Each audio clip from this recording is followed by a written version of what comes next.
Hello, everybody. Thank y'all for being here today. We are excited to welcome Mike Vrabel, his wife Jen, and their two sons, Tyler and Carter, to St. Thomas Sports Park and to Nashville. Mike has come to us with the experience and vision we need to continue what we have started over the past 2 seasons. I am impressed with his goals, with his plans for his staff, and I believe he will do everything he can to bring this town a championship. We want nothing less for our fans.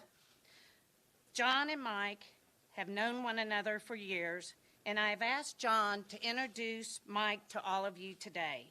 Thank you again for being with us.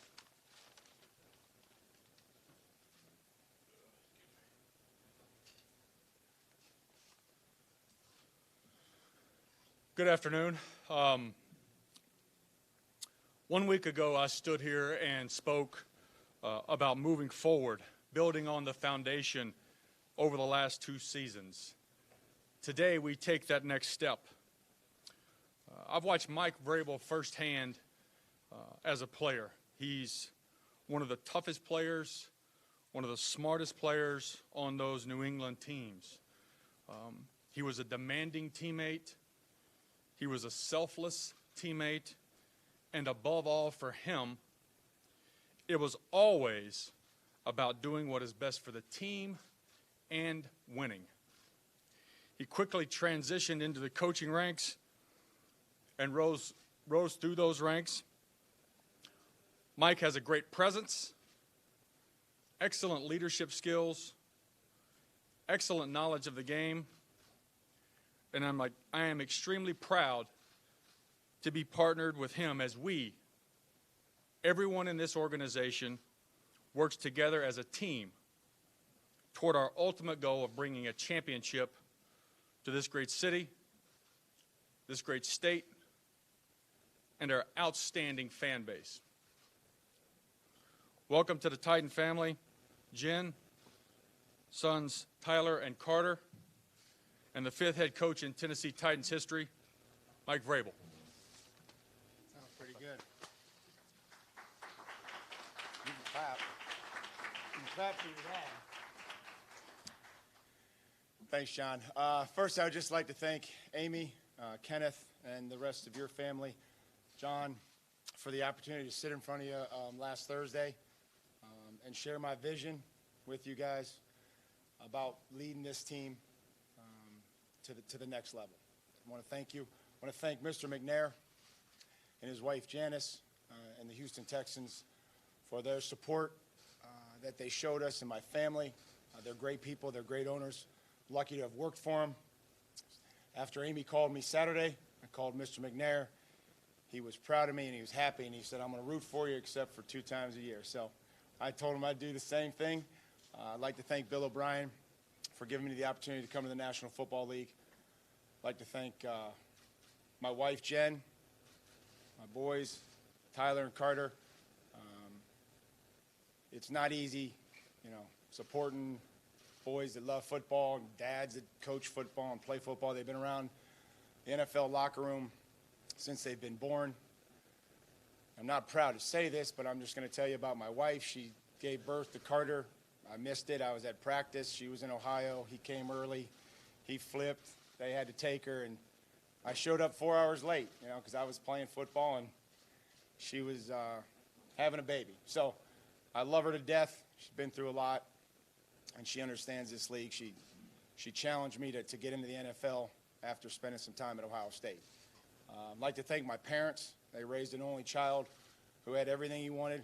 My dad instilled toughness and a teamwork and a value of teamwork and being self-motivated. So I thank him, and I think he's proud.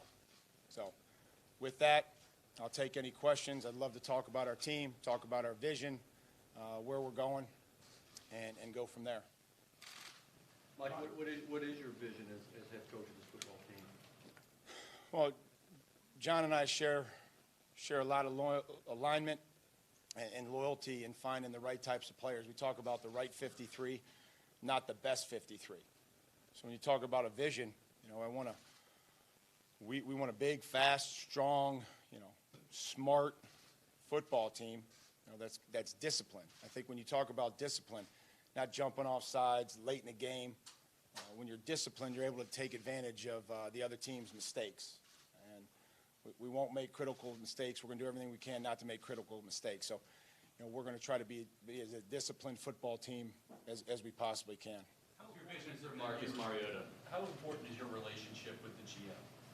Well, when I sat down and the first question they asked me, I don't even remember what it was, but I know that I answered it, that John and I's relationship is going to set the standard and the tone for the entire organization. And that relationship will be built on, obviously alignment and loyalty and trust and mutual respect. We're going to disagree on players. We're going to disagree on things. And at the end of the day, somebody's got to make a decision and move on.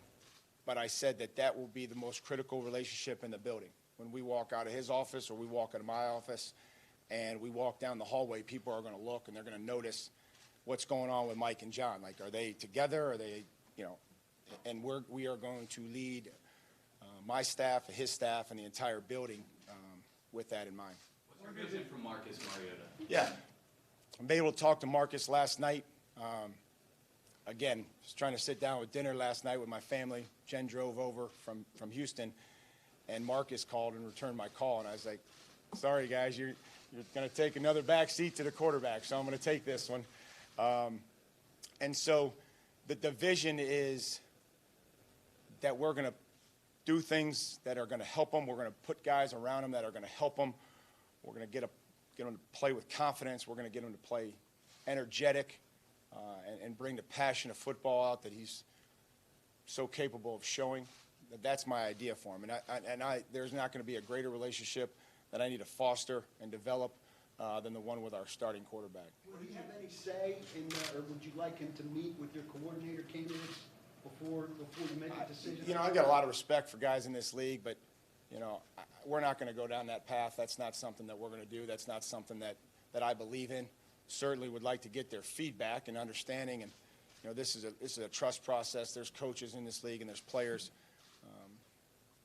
And I think that Amy's going to trust me to hire the right guy for Marcus. John's going to trust me to hire the right guy for Marcus, or I wouldn't have been hired. What did you think about the Titans utilize Marcus's skill set in the past few years? With all due respect to anything that happened in any games that they won or lost, we're moving forward. We're going forward. I know Mike Mularkey. Mike Mularkey was a tight end coach at Pittsburgh when I got drafted there, and I've known Mike for a lot of years. A lot of great coaches, a lot of great players, but our focus is going to be going forward. What's your past experience with Coach Belichick, Coach Cowher, O'Brien, Urban Meyer show up in what you do? I don't know. I've been lucky, and I shared that in the interview process. Whether it be by fate or luck or chance, to be around some of the greatest coaches that will have ever coached. Was able to be drafted by Pittsburgh and learn the toughness and what it meant, the importance of special teams, and just that Western PA attitude from Bill Cowher, and taking a free agent trip to New England and changed my life. My free agent bonus in New England was less than my rookie free agent, my rookie signing bonus. So that tells you anything. It wasn't very much, but I learned so much from Bill. But I'm not Bill, and I'm not Bill Cowher, and I got to coach under Urban Meyer and learn so much, the importance of teaching. And we have a young league, and we're going to have a young team, and to teach these guys the right way and developing and making them better. And I'm not Urban, but I'm going to take a lot from him. And I've been able to be in Houston with Bill O'Brien, so I'm lucky to go through basically, a doctorate degree of coaching with the people that I've been around. Mr. Guy, how much say-so will you have on what type of All defense? says, I'm the head coach. No, and I'm I'm talking joking. about, I'm talking about as far as calling defensive plays. Yeah, and things I'm the like head that. coach. I can call whatever play I want, right? I mean, that's the idea, that, we're going to have a coordinator, we're going to have an offensive coordinator, we're going to have a special teams coordinator. If I say I want to block a punt, we're going to go block a punt. And if I want to, if I want to throw a shot, I'm going to throw a shot. That's what goes with sitting in that seat. And then you got to answer to those questions. You want to blitz and they score a touchdown, like we did in the Super Bowl and lost the game. We're in New England and we blitzed and they completed it and lost the game. Somebody's got to stand up and, it's what you do. You got to take you know, you have to, here's what you do. Here's my job, is going to be to accept responsibility, right? Give credit and be decisive. That's what I'm going to do, and that's what I told Amy and John I'm going to do. So Mike, with your doctorate in coaching, you feel ready for your first time as head Absolutely. coach on the And I don't think anybody's ever ready. And I'm going to make mistakes. I'm not going to make too many of them, and I'm not going to make the same mistake twice.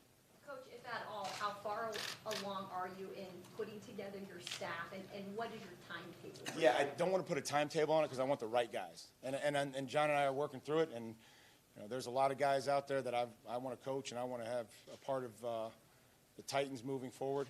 But you know, nothing really to report on that end. But that we're in the process of bringing the best guys in here, just like we do with players. We're not going to rush into decisions. We're going to sleep on things, and we're going to get the right guys in here for our team. What are you going to do? Sell yourself, sorry. What are you going to Go ahead. You've been dying back there. You've been every time you get blocked out. How much did you study, Marcus, before you accepted this job?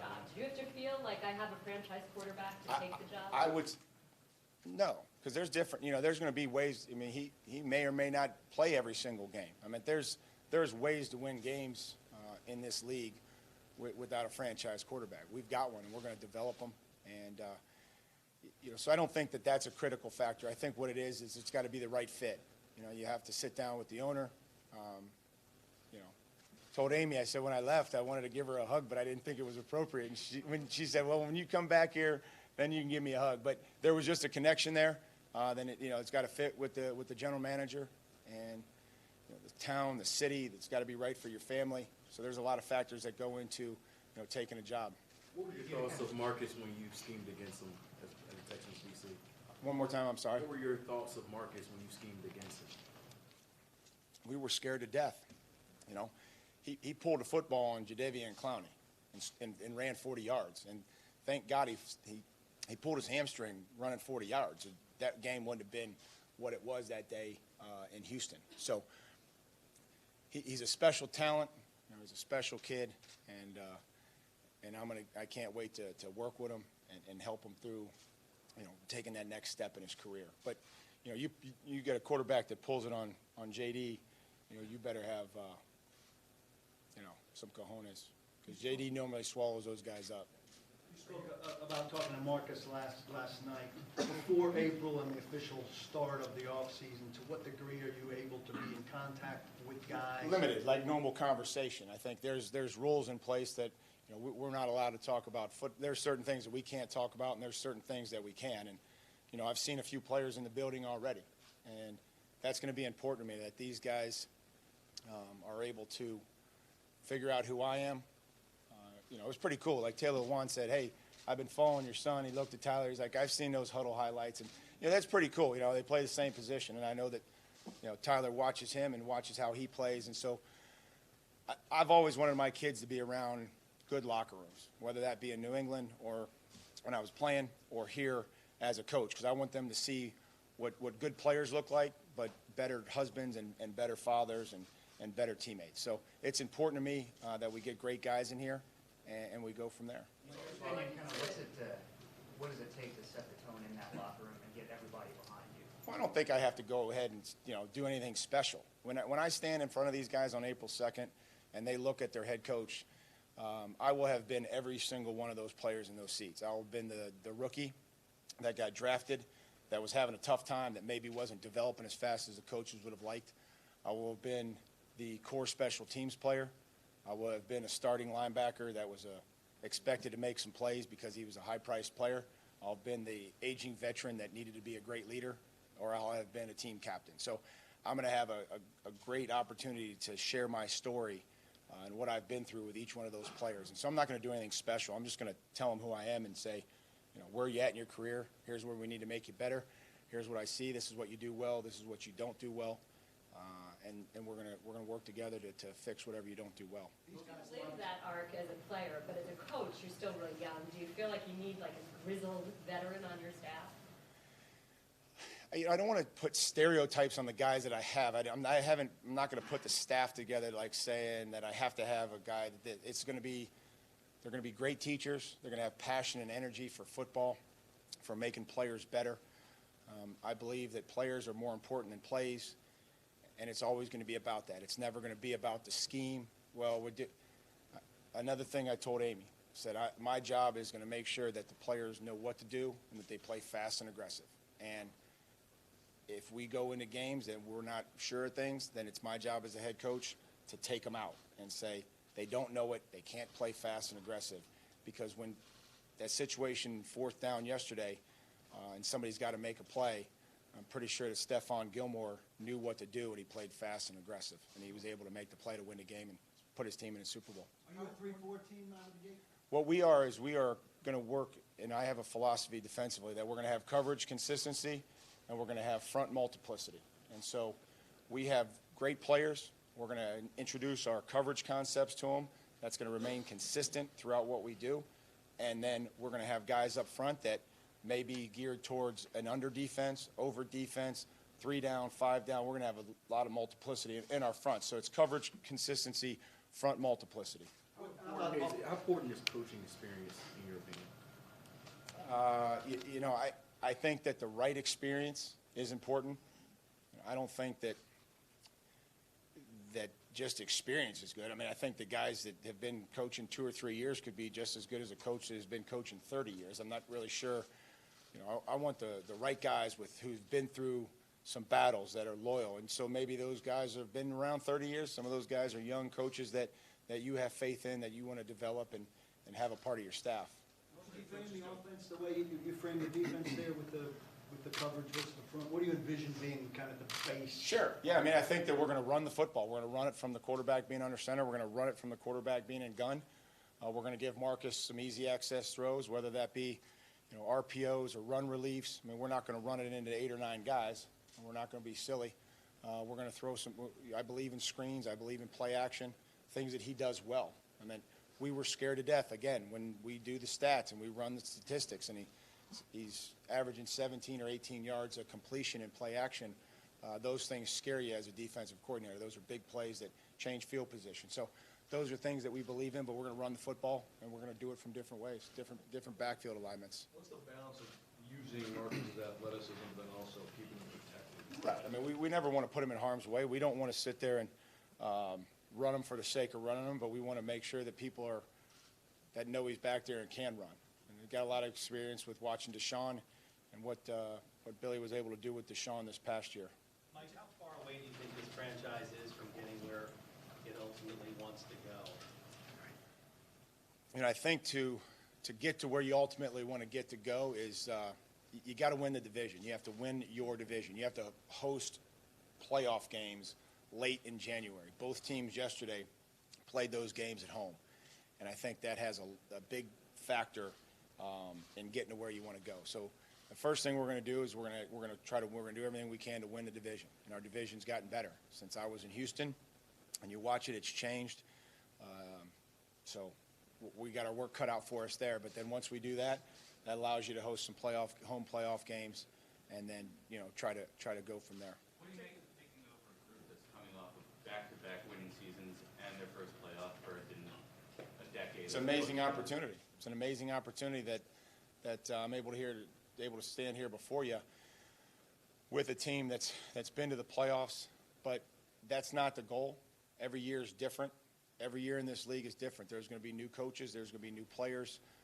The schedule changes. The better you are, the harder it gets. So you have to understand that our players have to come back on April 2nd and be ready to work and not worry about, well, we came back from Kansas City.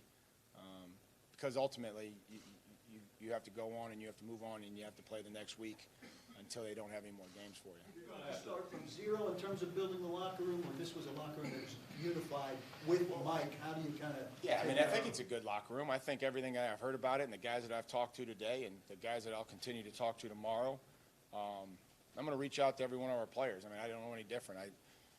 Having a relationship with your players doesn't mean being best friends with them. It means caring about them, telling them the truth, being honest. So John's done a great job of having great guys in that locker room. You can't have just a bunch of great guys that can't play, right? We get that, but there's a fine line of bringing guys in that want to represent the Titans. Amy and her family represent myself and represent John. You've got to face the Super Bowl champions this next season, one way or the other. Whether it's the Patriots or the Eagles, we're hosting both of them in this fall. Talk about your look at the schedule, if you've had a chance to look ahead, or how soon can you get this team ready to face it? All I know is that they're all tough, in this league, without a doubt. Records mean nothing. There's things that I've learned in this league. Records mean nothing. This is a progress league. This league is like the Kentucky Derby. Everybody in September thought the Kansas City Chiefs were going to win the Super Bowl. They were 6-0. And what happens is you have to continue to improve. Whether you win or you lose, you have to make the corrections. You can't let things slide just because you won the game. And if you can't tolerate it, in losing, you can't tolerate it when you win. So you need to make the corrections, move on, get better, continue to develop players. Guys on your practice squad early in the season are going to be playing games for you in December. That's just how it goes. There's injuries every year. So it's important for me to improve our team each and every week, irregardless of who we're playing. You talked about the AFC South. How much has your familiarity there helped as you start off? Yeah, it may help. I think I'm going to be able to explain to our players, like, this is this guy's skill set, this is what they do, this is how they like to use this player, so that when a guy's matching up against somebody, that he knows what this guy's style of play is, because I've scouted them, I've watched them over the course of a couple years. So, those teams are going to change too, and they may have some carryover, and they may have some things that they do differently, because every year, every head coach is looking at it the same way. How do you get to the champion? How do you win a championship? So you can't just do what you did last year. You're going to get what you got last year. As a coach, I mean, I know you got the job, now you're ready to coach them up. Now you kind of got to be patient with the process. What's that like?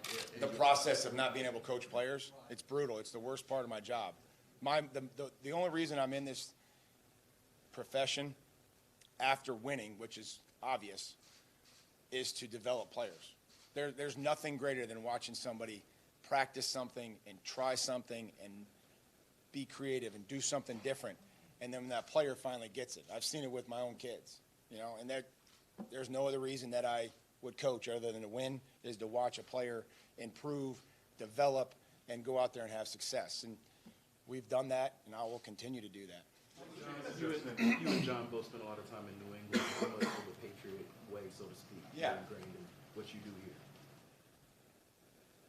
We will take things. That's how we learned. That's how we shared a bunch of success there. And John and I have a relationship. But he was a scout. He was in personnel. I was a player. So we knew each other. We were friends. We didn't do anything outside of the building together. But there's certainly a relationship there. When you talk about how much of the things we'll take from New England, there will be things that I take from New England, from Pittsburgh, from Ohio State, from Houston. I mean, there'll be things that I take from everywhere. Just you draw on these experiences just like everybody else would in life, whether you were at another paper and you liked what they did or you didn't like.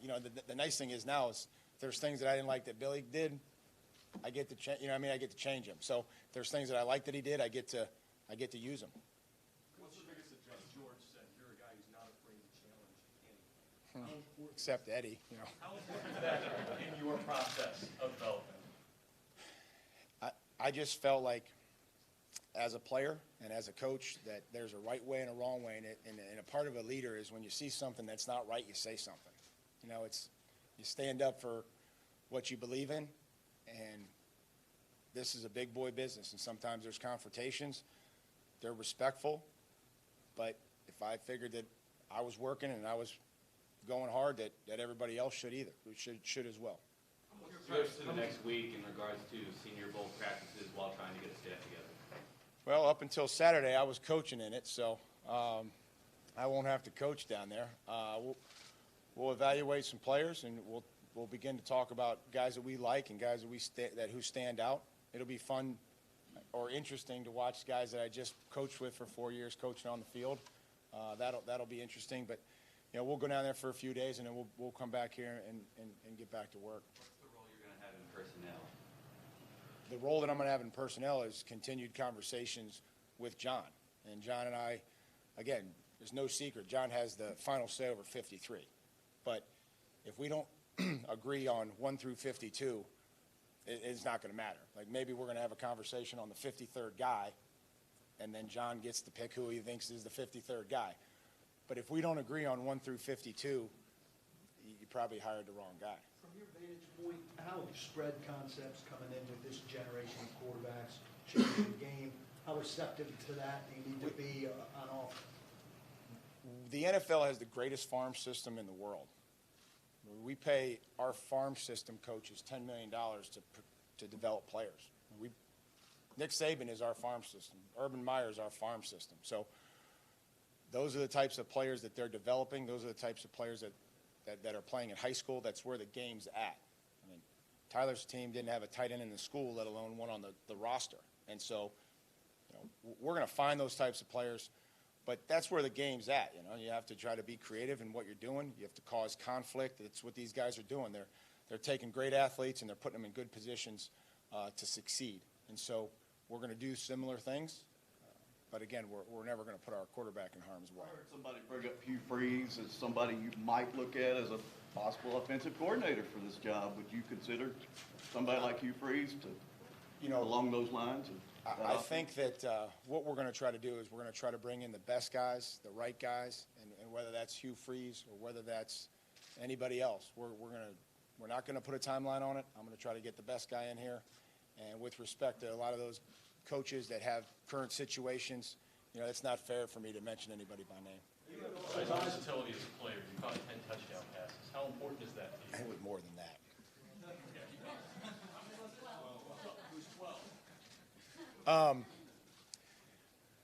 Unless you're the starting quarterback, you better be able to play more than one position.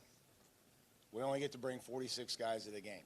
So if you are only a right guard, it's going to be really hard for you to be one of those 46 guys. And if you were only a tight end, it's going to be really hard for you to, you're going to have to play special teams. You're going to have to be in the kicking game. So the more you can do is going to help us win, and it's going to help you, help us win. You spotted any guys on this defense who potentially could be catching touchdowns? Well, I think Jarrell might have done it in the past. I think he might have done it. And if he can help us and he wants to go out there and I feel like it's best for the team, that's who's going to be out there. Every decision that we make is going to be with the team's best interest in mind. There aren't a lot of linebacker head coaches, I don't think. Does that give you a vantage point maybe that's different than some of your colleagues? I don't think so. This is the most competitive business in the world, right? And so because that I've played linebacker or somebody didn't, whether you played, I never try to use the fact that I played as any type of advantage when reaching a player. I try to sit there and coach him and show him the techniques that's going to help him because I know that it's an honor and it's a privilege to be a part of this league. I know how much, when you have success in this league, good things happen. Other teams want to sign you. All of a sudden, you get a big contract. Your family is taken care of for the rest of their lives. All these good things that when you win and teams win championships, it's good for everybody. Does that playing experience and I guess the particularly recent playing experience help you gain respect from those guys? I don't – you'd have to ask them. But like I said, I'm going to be able to relate to any one of those players that maybe having a decent day or a bad day or a good day. I can kind of, be able to say, hey, I remember that situation. And just make sure you're careful of this, that it can change in a heartbeat. Or, hey, hang in there. I didn't start a game for 4 years in Pittsburgh. Just keep getting better. Keep grinding. It's, every day prove your worth and prove your value to this team, and good things will happen. Mike, your old teammate Tom Brady, obviously another Super Bowl appearance. How much do you marvel at his longevity? And what are the If that's the last question, I would hate to have that be about Tom Brady. So I'm going to take one more question after this one. Tom is a great friend. He's an amazing competitor. It's been nothing but good to me since I played with him or after I've played with him. What he's been able to do is nothing short of a miracle. He's highly competitive. I will gear our practices similar so that our players are practicing against each other and that are competitive against each other. Because some of the most memorable practices I had as a player was going against the guy. Last question. Were you surprised as to how fast this happened? And John, could you speak to the pace of the search? It seems like maybe this was the guy from the minute you have it open. Me first? Rick? Sure. Yes. When he came in and we had a chance to sit down and and talk about his vision for being the head coach of an NFL team, how he wanted to build the roster, the types of players that he thought could win in this league. It was clear to us that he was the guy for the job. He had a great presence about him in the interview. His football intelligence showed quickly, and at the end of the day, we felt like this is the next head coach of the Tennessee Titans. That's two questions. Maybe already started, but the process of working with Mike on the roster, what you have, and building, is that already started, and how does that go from here? Yeah, we've already started talking through roster stuff. You know, he obviously has some familiarity. He had a very good understanding of our roster. On the interview process, he was able to talk through the strengths and weaknesses of players on the team, and he just really had a good grasp of what this program was going to be about, and our alignment was apparent early on. Good. Thanks, everybody.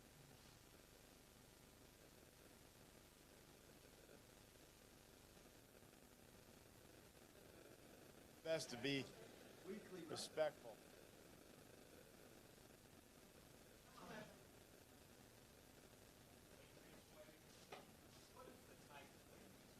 Yeah, and I think that's a great question. I think to get away, you have to win. You know, I mean, you have to be able to win championships before people start giving you ways to do things. So, you know, that'll be our ultimate goal. But you know, I talked about how our players are going to be prepared. You know, they're going to play fast and aggressive, and that's what I believe in. And so, until we can win a championship doing that, then there's not going to be this tightened way. They'll be talked about in the building, but people from outside the building, they won't believe in us. They won't have faith in us until you win.